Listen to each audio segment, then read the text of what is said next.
This episode of The Biggest Table is brought to you in part by Wild Goose Coffee. Since 2008, Wild Goose has sought to build better communities through coffee.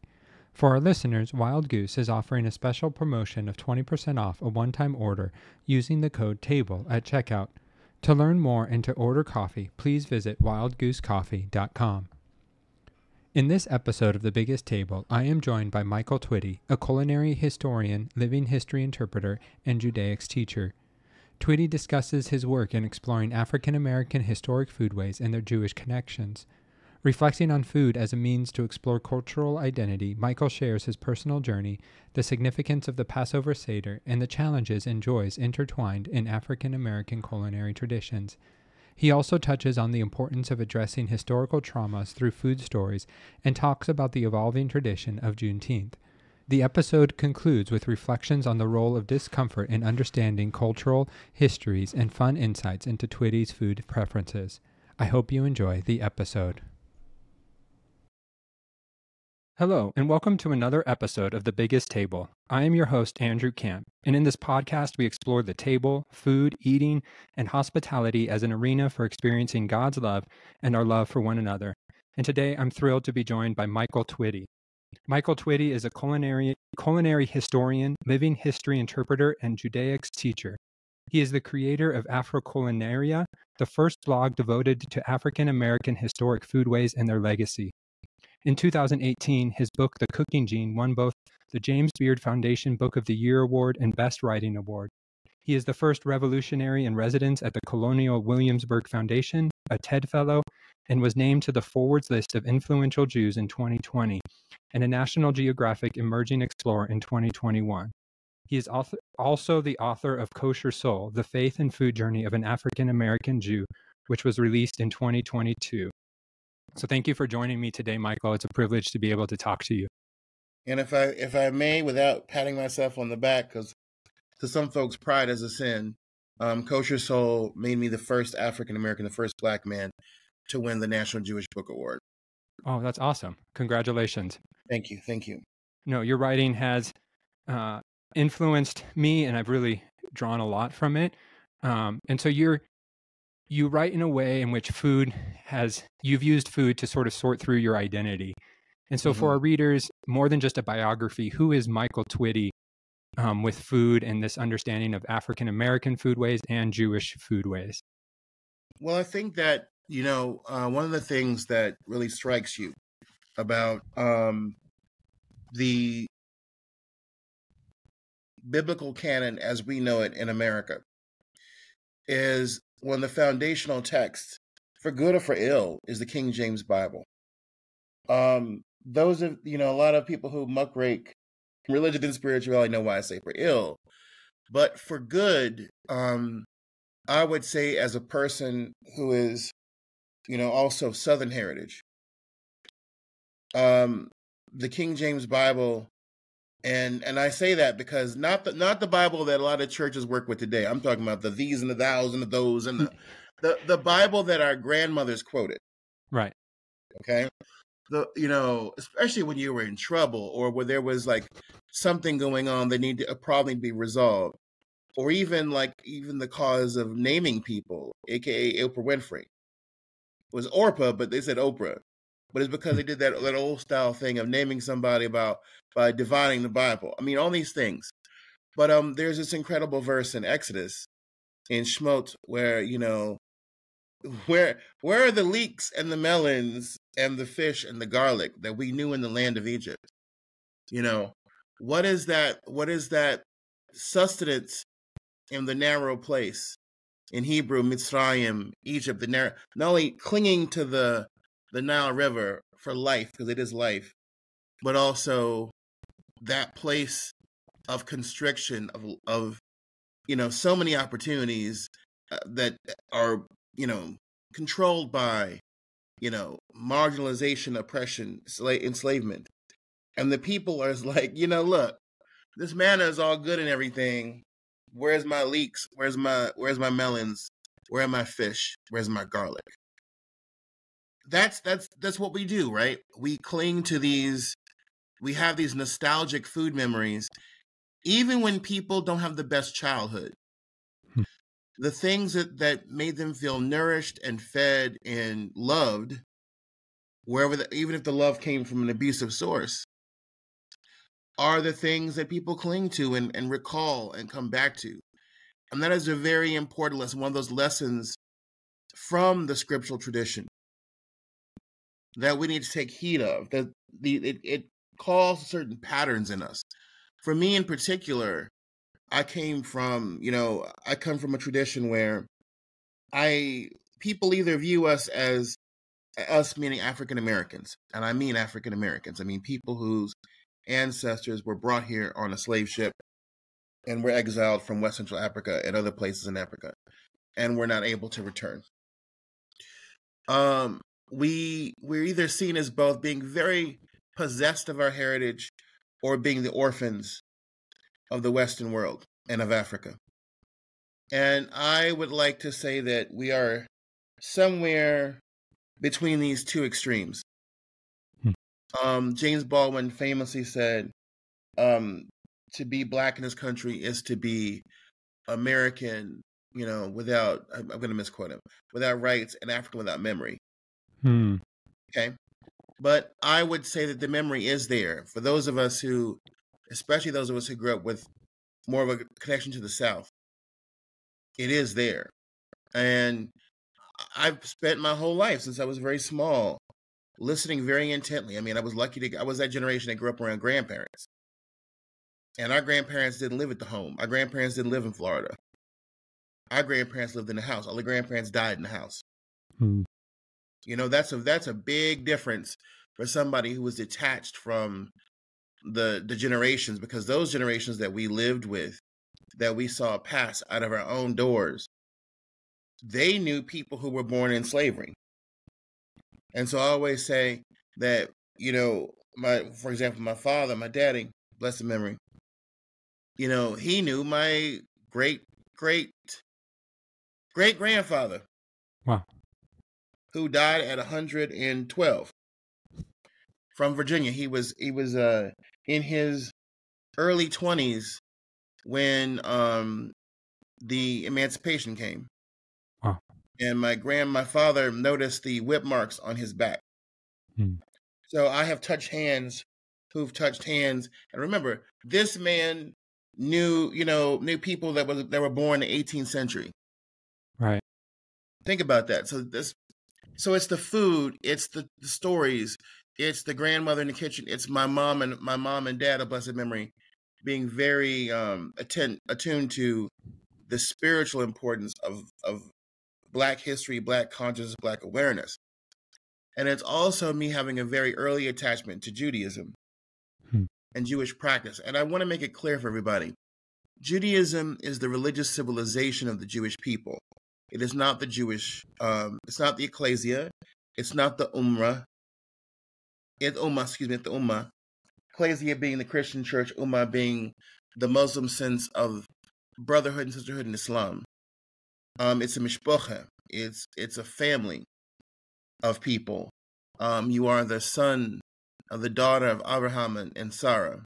Abraham, Avinu, Sarah, Imenu, our father and mother. It's a peoplehood. And it doesn't require one to have any particular theological beliefs or understandings. However, the awareness of the mitzvot and the practice of the commandments, the mitzvot, is the most important thing. Peoplehood is the most important thing. I just wanted to give that definition because it's not like Baptist versus Methodist versus soft shell Baptist versus hard shell Baptist versus Moravian. No. It doesn't work that way. And it's also a diasporic culture of exile where there are bits and pieces and bric-a-brac and mosaics left all over the globe. Right. And so for me, putting those two pieces together has been my life's work, not to mention telling the story of the enslaved. I often tell people, Andrew, that my entire existence could be summed up in the Passover Seder. This idea of constantly revisiting the concept of leaving Egypt, leaving the narrow place.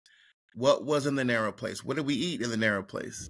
Most of my work with African American food waste focuses around the foods of the enslaved and enslavement, and that cultural process, but also the connection to Africa, and then the contemporary relationship between Africa and her diaspora and food, as well as, of course, how African American Jews, how we use food to express our identity, and how those two diasporas have a relationship through culinary creation. Yeah. Wow. A lot to unpack there. Mhm. But yeah, I want to touch on, because you said, your journey can be summed up with the Passover Seder plate. So can you explain that a little more? Because I think in the Cooking Gene, you draw that correlation out beautifully of the importance of, for African American slaves, the Passover being a seminal story. And so, yeah, what is it about the Passover Seder that leads you out of the narrow place and into this wider expanse? So the word Seder in Hebrew means order. And it's a very complex thing because in the Torah, the the commandment is to tell the story, eat the sacrifice of the lamb, those parts that have been given back to the commoners, and eat it with unleavened bread, and tell your child on that day the story of how you left Egypt. It doesn't say anything about Chad Gadya. It doesn't anything about beating each other up with leeks, which is very Iranian, Afghani. It doesn't say anything about any of the customs that have come down through the centuries, or even the basic things like the 4 questions. And to some people, I will say this up front. People from the outside looking into the Jewish world, particularly in those cultures and traditions which are supersessionist, find any sort of like layering to be not cool. Like, if it didn't happen in the original book, it is not cool. But the reality is, we're very realistic. That's what history does. You go different places, you do different things, it layers.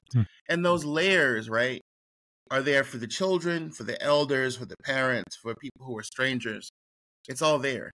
And the job is to teach you the story through means acquired through the Greco-Roman period, from the Egyptian times, right down to our own modern era, with the orange and the Seder plate. And I just found this to be, Passover was my favorite holiday. And it's also, to me, like the archetypal Jewish tradition, because it does layer history. It starts off with a scriptural, a textual center, and spirals out through experience, time. And it also uses food as a symbol. Those foods are actually really the appetizers. There's no way to get around it. They actually did start off as appetizers to this meal, especially in the Greco-Roman period. And then they acquired the level of symbolism. And people have added more symbols. For example, so we have the egg, the bitter herb, which can also be or not be one or two things. We can talk about that in a second. But haroset, the sweet that's used to symbolize the pyramids, or not the pyramids, but the bricks that Pharaoh's storehouses were created out of. The shank bone for the lamb, the matzahs on the table. Lots of these little symbols that call to mind this narrative, the story, the spring vegetable, etc. Well, what's your spring vegetable? It depends on what part of the world you're from. We have access to. In Eastern Europe, it was mostly a potato. In America, it's mostly parsley. That's a story in of itself. That's another, oh, wait a minute, what about that narrative? Or if you're a vegan, you use a beet instead of a bone. Or horseradish. It can be horseradish. It can be hot red pepper. It can be romaine lettuce. The haroset can be apples and nuts and wine. It could be dates. It can be date molasses. It can be um, you know, balls mushed up with raisins and other things. Whatever your tradition says, even that is a story. And then of course the bigger spiritual narrative, which is there. It's all there to make the kids ask questions. So here you have the food, the questions, the constant, the need to ask more and more questions beyond just the 4 questions that the youngest child is given. I think people need to realize in Jewish tradition, we're always asking our young people to stand up and speak. Whereas, I do come from like the most watered down Southern fundamentalist tradition where children do not speak at all unless they are spoken to, unless they have to read a poem in church or something like that. That, very different reality. Right. But I guess I'm saying all this to say that those influences, those parts of the narrative really had a deep impact on me. Storytelling, food, eating, and we're not even talking about the main meal, which is like the biggest home meal in the Jewish household, even above Rosh Hashanah, is your creativity, because we can't use certain ingredients made from wheat and gluten, etc. Right. It's the most creative and most traditional and most like, if it doesn't taste like it's always tasted, we're gonna have a problem. And those of us who are listening who are Black understand what I mean, because if you don't make that potato salad a certain way or do that chicken a certain way, there's gonna be issues. There will never be no peace at the holiday table, the family reunion, the funeral, the wedding, whatever's going on, unless it's made a certain way. And even as you hear me talk about this, there's that weaving. And I think that people have this attitude of, I thought you were this, I thought this was this. And the reality is, no, we have always been weavers. We've always been braiders. We've always been people who have, come up with traditions that reflect distant blood memory, things that we have forgotten but somehow speak to us, and things that are written down, that are in text, that just simply won't go away and leave us alone. And that's why Passover, is like, for me, big. But one more part. The whole theme of Pesach is liberation as a people, but also, I've heard people use the Pesach Seder to kind of like go along with leaving substance abuse and many other, and of course, we talk my Seder every year when I host. We talk about modern plagues. The fact there is still enslavement in the world, the fact that there are many things that we have to work through as a human race, otherwise which we will not be. And so there's that, and there's this constant notion of, what does it mean to be enslaved? What does liberation actually mean? What is resistance? And if everything I do pretty much falls into all of that, right? Yeah, because because part of the beauty of the Passover, and if I'm misquoting this, correct me, please, is that through the layering, through that, you're re-entering and retelling a story that you still live as a people, and so it sort of pulls you back in as these layers expand. Passover, you're still pulled back into the center of what it means to be a person, because it's not just a story once long lived, but it's the story you still live as a people. Am I correct? Yes. And then every single day, every single day, you were asked to in prayer to say the words, in remembrance of the exodus from Egypt, leaving from Egypt. Tonight in Shabbat, in memory of the exodus from Egypt. It's as a part of everyday life and every single Shabbat, and most holidays in the Kiddush is some part of the words, the exodus from Egypt.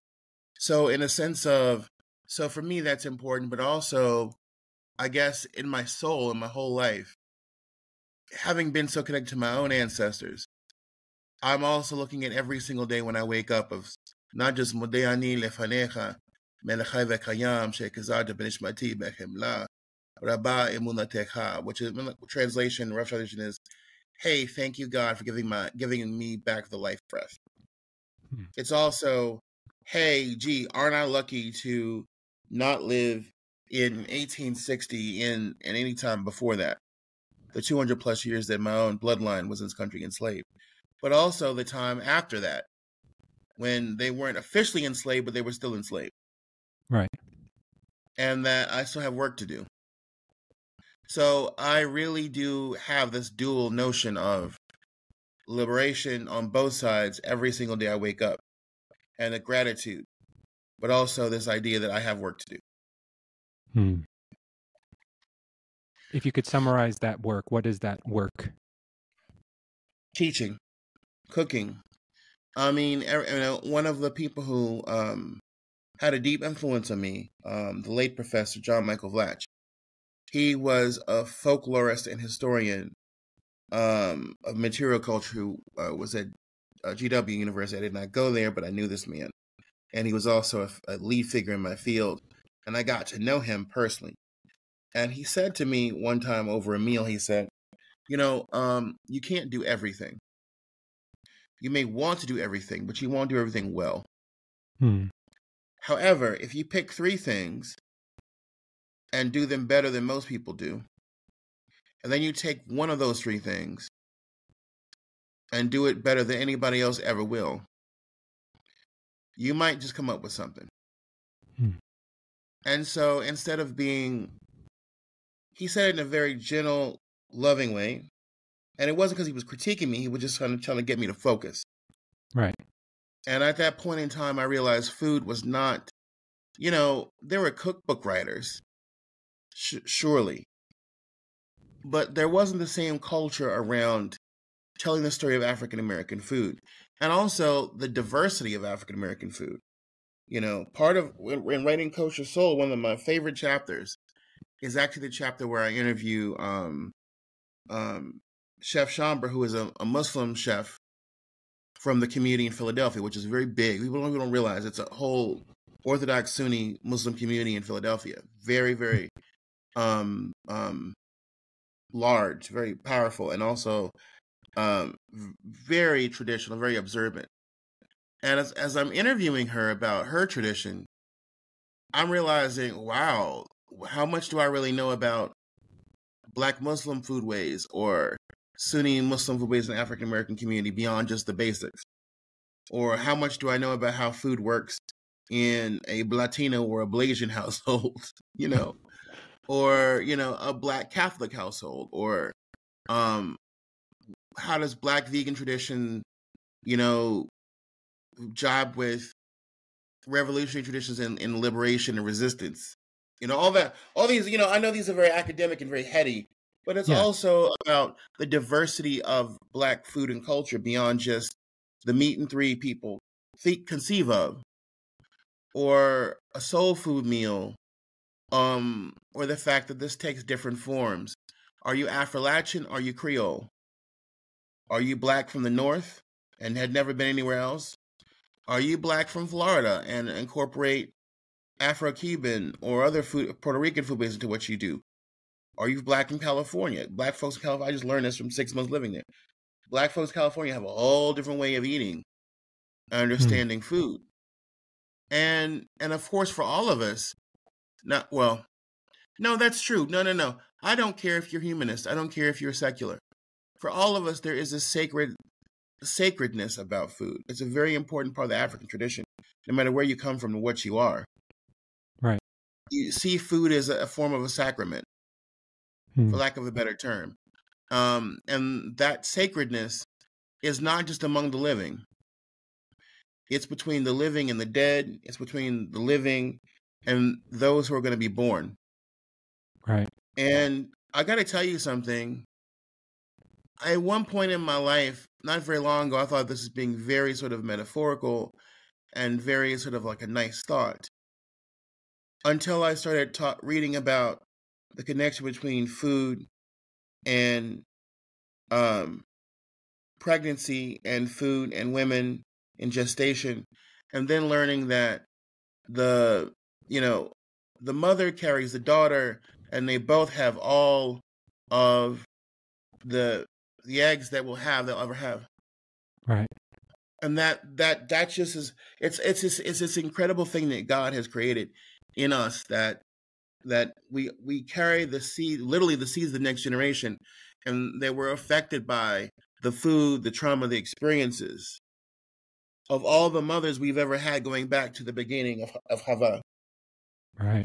And when I learned that, I was like, wow, this really isn't as metaphorical as I thought it was. It's our deeply poetic way of explaining something that's quite biological. Yeah, and what you're saying is that food and life is connected in more ways than we can ever imagine, and that food tells a story that is both rich and glorious and joyful, but also deeply painful and deeply sorrowful, and filled with the whip marks of your great great great grandfather. Even dating Yes. back to your ancestors from Egypt, and that food. You Absolutely. write, yeah. Go ahead. No, because you were going to talk. You talked in Kosher Soul that in food we are more authentic than we know, more self-revelatory than we let on. And so food expresses more than just who I am as Andrew Camp when I cook, and food expresses more than just who Michael Twitty is as an individual person, but it expresses a story that is as rich and deep and painful as thousands of millennia. Mm-hmm. People, when I first started out writing about this and on social media, people were just like, oh my God, please spare me the politics. And I had to reinvestigate what they meant by that word, politics. What they really meant was, please don't disturb me with things that I have no comprehension of and have no capacity to understand. I'm being nice, right? But I'm being blunt. They just, it's inconsiderate and cruel to just not really understand it. Sometimes the storyline isn't that nice, and that people haven't, God bless the hands of the cook was always the expression growing up, right? This idea that, mom and grandma and sometimes granddaddy and them went through stuff. It was a kind of a plain, neutral way of acknowledging that this didn't just happen out of nowhere, that God had to create the person somebody had to cultivate or collect the food, and then somebody had to transform that food into something delicious. And at each stage in the game, it was not an easy process. And we talk about history, people need to understand something. These things take their toll. One of the most incredible things about matzah versus bread is this. Matzah was the bread that we made immediately. And the bread, the sourdough that the Egyptians ate, the Egyptians of a certain class ate every day, wore their teeth down because of the sand. But we were cool because, we made ours on the spot. We didn't have time to put sand in it. Have sand get in it. And it's just like little things like that, but also the traumas of, people talk about the traumas of enslavement and food in America. It's this idea that, unfortunately, people have this idea, Andrew, that Black food starts when white people throw their scraps out to them, and somehow they make them to delicacy. That's nonsense. That does not honor the agency or ownership of Black people or our connection to Africa. And it ideas about food. You go to Brazil, you get feijoada, right? Feijoada, and some people are like, oh, it does come from the African tradition, mixing with the Portuguese and indigenous tradition. And feijoada is beans and rice with hot sauce, collard greens, barbecue, farofa, which is basically, like grits, and, all the other, trimmings. And if you said to somebody from North America, from Memphis, Tennessee, what if I gave you some beans and rice, some barbecue, some grits, some hot sauce, some collard greens? Who does that sound like? Does that sound like me? Right. Those are our cousins in Brazil. You know, one of the most spiritual things I ever experienced in terms of my own journey was in the cooking gene, relating all these things to genetics and connections. And there was this realization. It wasn't just finding out, you know, my ancestors on the continent. It was a realization when I started finding people who were cousins across the Americas. Hmm. And then it really hit me. It wasn't just one family, one line went to America. No. It was families that were split up on the coast of West Africa that went to different places in the Americas.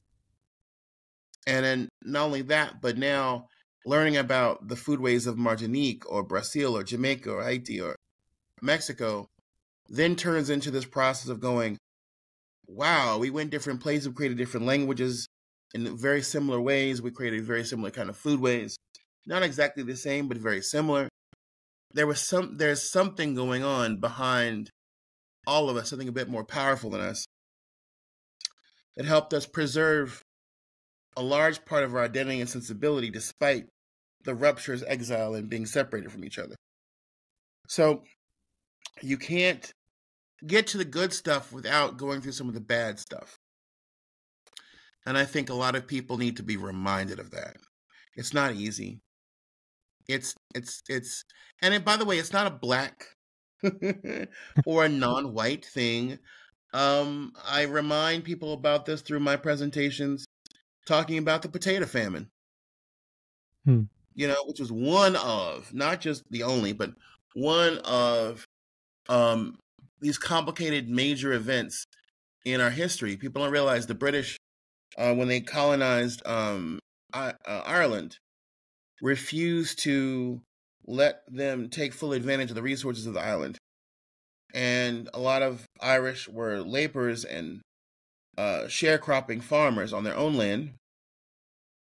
And they came to a point where they could only eat this one thing, the lump of potato. Well, I'll give you a little fun thing. In Northern Ireland, they also ate potatoes too. But they had a potato called the yam potato. Does that sound interesting? The yam potato? Yeah. The yam wasn't a sweet potato, but it was a potato that had that African name, yam, which means to eat. The thing you eat, kind of like, it's like saying that, but they took it to mean the actual name for a crop or a vegetable. Well, the British took the yam potato from South Carolina, from the gardens of their enslaved people, and took them to the plantations of Northern Ireland to feed Irish farm workers. Wow. Right? And so let's go the other route. Beet sugar. Most Americans whose ancestors came through Ellis Island were beet sugar eaters. Why? Because what was the main source of sugar before the 1820s? It was sugarcane. Where did it come from? The plantations of the Americas. What started happening? Revolution. First with Haiti, right? And Napoleon was big behind the production of beet sugar because now he's lost the jewel of his crown, Haiti. And then after that, he had to sell Louisiana, another source of sugar and rice and indigo, etc., all these subtropical crops.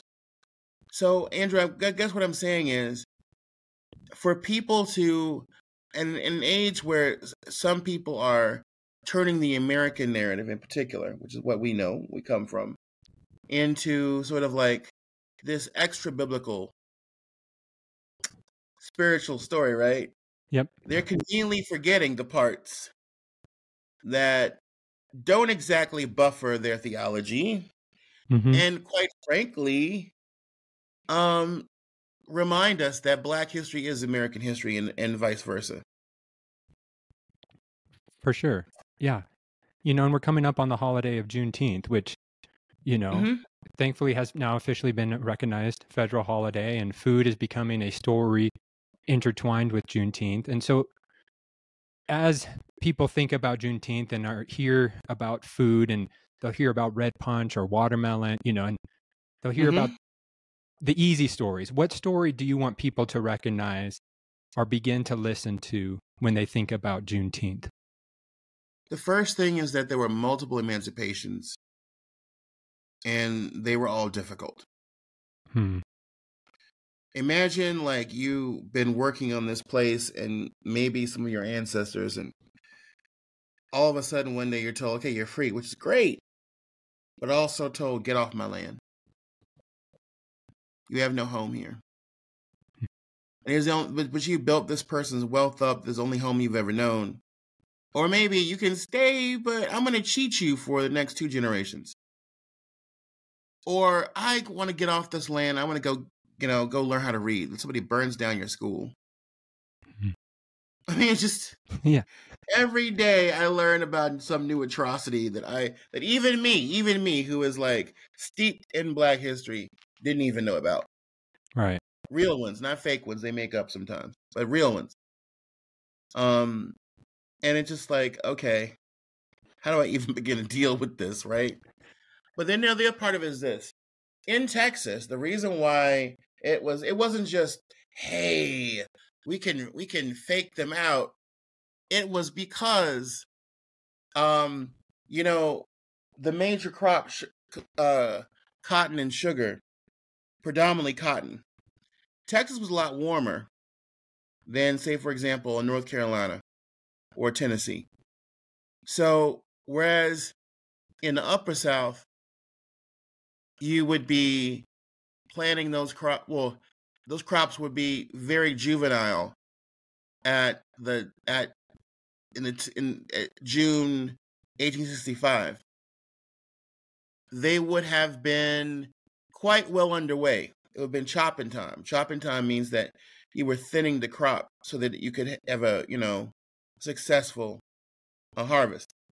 So in other words, cotton picking would have begun in July and August at the earliest, and would have continued through the rest of the fall. So in other words, the planters in Texas were like, if we don't really let on, we can get one more really good crop out of these people before we have to before the jig is up. And people don't understand that about Juneteenth. It's a very Texas holiday, even though it represents all these emancipations put together. DC had one. Maryland and Kentucky had one. The upper South had them, and then the lower South had them. And then, of course, Texas. There are 5 or 6 emancipations. And Emancipation Day used to be an actual holiday for most Black families in some form in the 2-3 generations after slavery. It was a church holiday. It was a home holiday. It really did mean something. But I guess one of the things I see some pushback against Juneteenth, and I'm just like, we really need to unpack why people have that pushback. And I didn't like to think this or feel this until I started to literally get into some of the expose work during and post George Floyd. And I really hated to hear that there were people living in 2020 plus something who weren't mad about it wasn't their anger about the Civil War or some nonsense. It was their anger, and I still can't, it just hurts to say that it was their anger that they had been robbed of the generational wealth promised to them by the exploitation of black bodies. People literally saying, you took my land, you took my money. You know what that money was? The people. That's stunning, and it's hard. It rarely enters our public discourse. This isn't about statues. This is not about idol worship, honoring these heroes and that what they think they stood for. This is about, you took my ability to be a millionaire in perpetuity. I do not care if your grandmother was violated. I do not care if your grandfather was worked to death. I do not care if your children were sold away from their parents. I do not care if you were stripped of deep parts of your culture.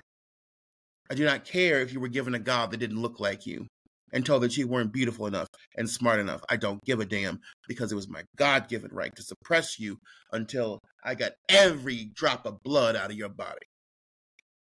And when you hear people vocalize that in Mississippi, Alabama, Georgia, Tennessee, and beyond, you just go, it's stunning, Andrew. It takes the breath and the life out of you to know that it isn't just about your phenotype or about what happened in a war 150 years ago. It's actually about that greedy um, avarice that says, you know, your your freedom, your I don't care about your freedom, your body. There was a guy who right before 2020 was a woman who was living in a space and she was Karened by a guy, a gentleman. No, he wasn't a gentleman, a man who lived in her building, who was a doctor, who should have known better, was educated. And he confronted her in the elevator and he cursed her out. And he said the words, I don't care. I don't care if I hurt your feelings. I don't care if I'm taking your ability to live as a free citizen away. It's about me, and I don't care about you. And you can take that somewhere else. You are nothing to me. Hmm. So I use food, stories, knowledge to bring people to try to bring people together, give people some knowledge and awareness. To people will ask me questions during my demos or talks like, why do you say enslaved? Because one is a condition and one is an identity. That's why. It's like saying someone is living with autism versus being autistic. Hmm. I talk about how we share certain things food wise as Southerners or as Americans or as Latin America or people of the Americas and what that means.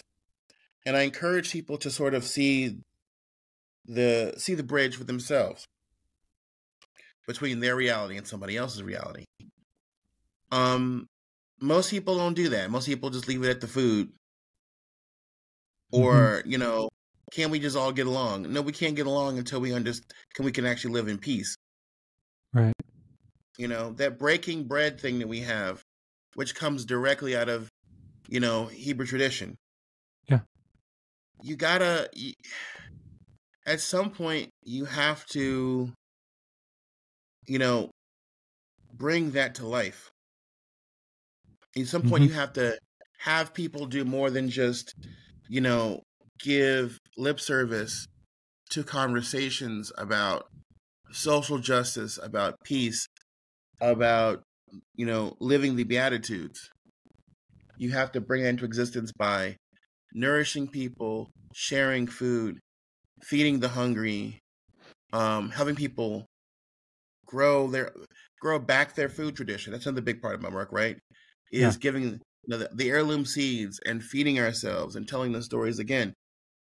And again, sharing. I mean, it's a whole cycle and a loop. Mm-hmm. That was more than Gene, but I hope that was good. It was, and as you're talking, it's like I was welling up and tearing up just because of the pain and the anger, the frustration I could hear in you, and just the hard work that is ever before us. And like it's uncomfortable, but to be able to sit in the discomfort but not give up hope, because you also write that hope is a critical ingredient in this journey of yours. And so we have to hold in. Yeah, we have to hold intention. So how do we hold intention, hope, but without a naive white hope that is not true hope, but a hope that lives in discomfort? Something, I called my initial foray into the Deep South my Southern Discomfort Tour. Play on Southern Comfort, of course, right? Right. And this idea that Southern hospitality and Southern graciousness and the pleasure of the table was somehow detached from the living who held that table up. This is, I talk about how that table was held up by everybody in the society, but especially by our ancestors, who were the catalyst people who brought things and ideas and foods together. And for me, the genealogy part was also understanding the multiplicity of peoples within my own bloodline. I find it really disturbing that people want to use our mixedness against us to push back on any sense of purity, which, I'm not for myself. But also try to say, nah, you can't be everything. I always would hear that. I'm like, I can't. I mean, I didn't ask for that 2% Italian ancestry. I didn't ask for this, that, and the. But now that I have it, I'm going to have that conversation with myself about, well, somebody running around ancient Rome wasn't, wasn't taking anybody out of Africa to North America. So what does that mean? Well, if you grow up black in a Western society, listen, and you feel like none of that stuff they teach you has anything to do with you. But when you are black and American and you understand that you were the product of genetic admixture, I'd rather have that than have nothing at all. Especially when it comes to the food and the history. I mean, I remember going through the exhibit about the Vikings in Denmark, and it was the most eerie feeling I've ever had in my entire life. Because a significant portion of my genetic admixture is the result of the Vikings coming into England and Ireland. And I knew this from the time I was very young, by the way. And I'll tell you the story. People can be like, what do you mean by that? When I was in third grade, my teacher, Mrs. Philippin, surprised I can remember her name, would always play a different composer every morning. And one morning she played Edvard Grieg, who was Norwegian. And I immediately said to Mrs. Philippin, hand raised in my multicultural classroom in Montgomery County, Maryland, Mrs. Philippin, I know about that. My family is from Norway. Come to find out, multiple DNA tests later. Yep, you're right. Scandinavian Viking ancestry again and again and again across different platforms. And as I'm walking through this exhibit, this very dark, cold-looking exhibit in Denmark about the Vikings, it was a huge exhibit, traveling exhibit. This feeling of, in one of these little boxes, is something that was touched by or made by somebody who is living in your veins right now. It was a very eerie, poignant feeling. And the liberation looks like confronting those narratives and talking about them. The Danes and fellow Norse people who I met with in Denmark were fascinated. The Irish I've met with in Ireland were not as fascinated, but not surprised. But you ask the average American about, they go, whoa, like really? Have you seen the diversity of our color, our faces? Come on now. Do you really think the Ice-T walked out of Africa like that? Let's be real. Right. Yeah. Or so many other African American celebrities you can think of that don't exactly look like, they are purely from one part of Africa to the next. And that's that familyhood. Or when you do realize that you and somebody else have this genetic connection, white, black, whatever, what do you do with that? Well, my thing is, I love the fact that more and more liberal and progressive Southerners will say things like, we're probably related. As opposed to the past, which was, nope, didn't happen. But we're probably related. We're cousins. And we have to kind of live with that. And what do you do when you have family? You feed them. And understanding the family history and the food history. They go hand in hand.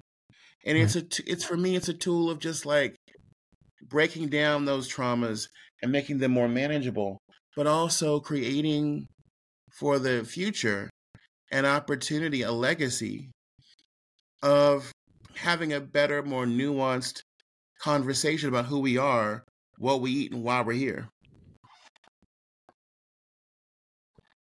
Yeah. No, for sure. And that's as I've explored with various guests in this podcast, the discomfort and being in discomfort is a theme that just always keeps coming up, which is for me really helpful because being white middle class and having joyous times around the table, and the table always being the secure base of which my life has evolved, like I don't associate discomfort with the table. And so this podcast has been an avenue for me to explore that of various voices, including yours, of like, what does it mean to be okay with the discomfort and the stories that need to be told? One of my friends and colleagues once said to me, we should just really, we should have a Black American Seder. And of course, some of the people who are listening to this may know that I have my own African American Seder plate, and there are other Seder plates that become innovated to go along with traditional Seder plate to tell multiple stories. But this is different. He said we should have a meal where once a year we just eat all the horrible things, the pigtails, the chitlins, the whatever. We wash it down. His joke, not mine, but I co-signed. 4 cups of Kool-Aid to make it, just wash it down. And because he really did not like collard greens, he really did not like a lot of soul food. He certainly did not like the innards, rooted to the Tudor version of soul food. And when you said something about discomfort, all I could think about was his example of just like, let's just get it out of the way once a year. Eat all the horrible things and just live with it. And I mean, the idea that he felt that we had to experience the discomfort. One of the things I joke about in terms of Black Jewish stuff is that we're the only 2 people where you're encouraged, forced to eat nasty things. And I would make the analogy of my mom. My mom would go, Michael, eat this. Why? It's nasty. Why do you want me to eat something if it's nasty? Jewish speak. Eat it. It's terrible. Why do I want to eat if it's terrible? Because it's terrible. And then I thought to myself one day, there has to be some kind of wisdom behind the joke. And the wisdom goes like this. How, in a life fraught with oppression, marginalization, anti-Semitism, anti-Blackness, how do I know the good from the bad? How do I know the holy from the profane? I have to know when things taste bad, so I'll know that when life is delicious. And then when I thought about that, it made total sense. And then I thought about the kid going in the Jewish household. Why do we have to eat gefilte fish? Because back in Europe, when the Tsar was chasing us, and then what is the Black Southern kid here? Why do we gotta eat these nasty chitlins? Because back in the plantation, we had nothing to eat. It's the same sort of just like, those are narratives and stories.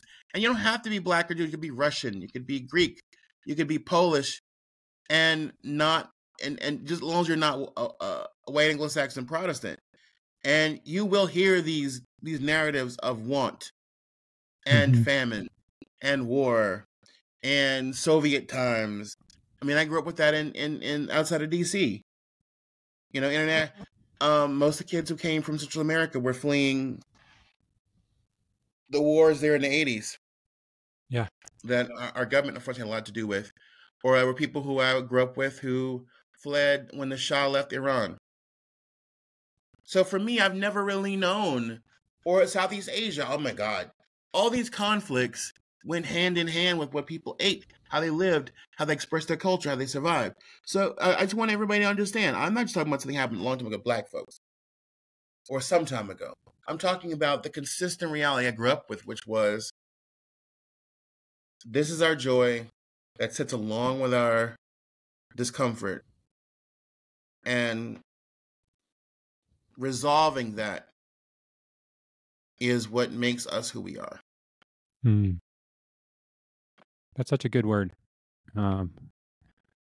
Yeah, we can't taste the good until we know what the pain tastes like too.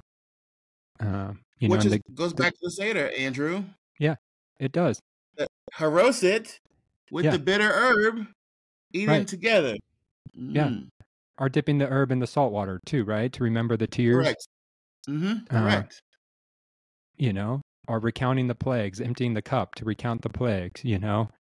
Uh, there's always pain and sorrow mixed with joy. But what I love about the Passover, and again, correct me, please, is that it always ends with hope. Like next year, Mm-hmm. next year in Jerusalem, or next year, That's right. you know. And so we hold that hope despite the pain. That's right. Lashana haba b'Yerushalayim. Exactly.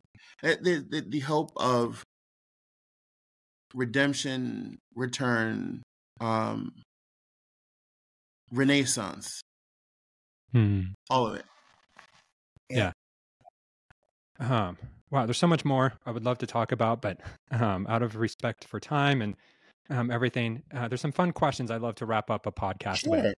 Sure. Just since we were talking about food. So what's one food you refuse to eat? Chitlins. Chitlins. The small intestine of the hog. Well, one part of it is not kosher. Other part of it is even if it was my thing, I couldn't do it. I couldn't do it. I couldn't do it. I mean, this is one of those things that my father, of blessed memory, relished, and my uncle and my grandfather, and they were just so disgusting. And so this is the look of them and the smell of them. In fact, they made the house smell like the elephant house at the zoo. Oh my God! Oh wow. Just can't. I Okay. can't. Okay. Fair enough. Then on the other end of the spectrum, what's one of the best things you've ever eaten? Oh my God. White chocolate bread pudding in Louisiana.